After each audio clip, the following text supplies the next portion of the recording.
আমরা বলছি। আমরা যেগুলো দেখতে পাচ্ছি যে ইন্টারন্যাশনালি সে এখন পর্যন্ত গ্রিন সিগন্যাল পায়নি, যে খবর আমরা পাচ্ছি যে সিআইএ FBI থেকে যে রিপোর্টগুলো পাওয়ার কথা, তার গ্রিন সিগন্যাল পাওয়ার কথা পায়নি। ইংল্যান্ড থেকে সে আপ্রাণ চেষ্টা করছে, আমরা শুনেছি যে তার অনুমোদন নেয়ার জন্য বাংলাদেশ সফরের তার সব কিছু কাগজের এগুলো চলতেছে। ডকুমেন্টেশন না হওয়া পর্যন্ত আসলে সে তো আসতে পারছে না, কারণ সে তো এক জায়গায় একটা দেশে আশ্রয় নিয়েছিল বিপদের সময়। এর পরবর্তীতে উনি যখনই প্লেনের টিকিট করবে ইনশাল্লাহ আমরা এটা জানতে পারবো। প্লেনের টিকিট করার সাথে সাথে আমরা আবার আপনাদেরকে ইনশাল্লাহ জানাতে পারবো যে উনি এখন তার মোটামুটি আশা একটা কনফার্ম হয়ে গেছে। তবে সে দৃঢ় প্রতিজ্ঞ আসতে, বাংলাদেশবাসীর জন্য এটা একটা সুসংবাদ। হ্যাঁ, সে আসতে চায় এবং সে দৃঢ় প্রতিজ্ঞ। আর রাজনীতিবিদ হিসেবে না, আমি বলবো যে একজন সন্তানের মায়ের কাছে ফিরে আসা এবং মায়ের বিপদের সময় তার সেবায় নিয়োজিত করা নিজেকে, এর চেয়ে বড় দায়িত্ব পৃথিবীতে আর একজন সন্তানের জন্য কিচ্ছু নাই।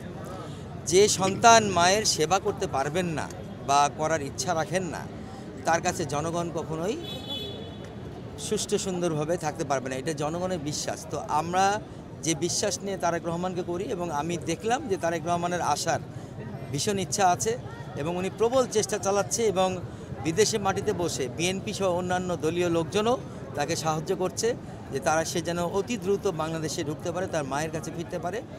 এটার জন্য আমরা সকলকে সাধুবাদ জানাই। আর আমার দেশের সকল ধর্ম মত নির্বিশেষে এবং দল নির্বিশেষে সকলকে বলবো, এই সময়টা রাজনীতির সময় না ভাই, এই সময়টি হলো বাংলাদেশকে একটা ছাতার নিচে নিয়ে আসার, একটা আমব্রেলার নিচে নিয়ে আসার সময়। বেগম জিয়া একজন আমাদের অভিভাবক এবং বিপদের দিনের অভিভাবক, সুখের দিনের মানুষ না। মানুষ যখন বিপদে ছিল বেগম জিয়া তখন মানুষের পাশে ছিল। উনি বিপদে পড়েছেন কিন্তু আমরা তার পাশে তাকে সহায়তা করি নাই। যখন বালু ট্রাক আসছে তখন তার দলীয় লোকজনও তাকে সহায়তা করে না, আমরা সাধারণ জনগণও সহায়তা করি নাই। যখন ওনাকে বের করে দেওয়া হয়েছে বাড়ি থেকে, এই আওয়ামী লীগ সরকার যখন তাকে বাড়ি থেকে বের করে দিয়েছিল, তখনও আমরা জনগণ চুপচাপ বসেছিলাম, তার দলীয় লোকজনকে আমি দেখিনি সেই ধরনের কোনো কর্মকাণ্ড করতে। কিন্তু উনি সারা বাংলাদেশের সম্পদ, তিনি সবসময় বিপদের দিনে বাংলাদেশবাসীর পাশে ছিলেন। তিনি একমাত্র মহিলা, একজন নেত্রী যাকে এত টর্চার করার পরেও সে বাংলাদেশ থেকে কোনোভাবেই বাংলাদেশের এই মাটি ছেড়ে কোথাও যান নাই।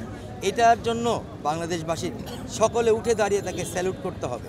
এটার জন্য বাংলাদেশবাসীর সকলকে মোনাজাত করতে হবে, তার জন্য দোয়া করতে হবে, তার প্রাণ ভিক্ষা চাইতে হবে আল্লাহর কাছে।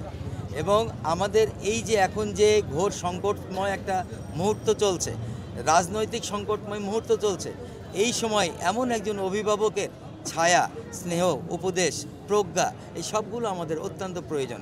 এই সময় তিনি যদি আমাদের ছেড়ে চলে যান, আমরা একটা অন্ধকার জগতে প্রবেশ করব। এটুকুই আমি আপনাদেরকে বললাম।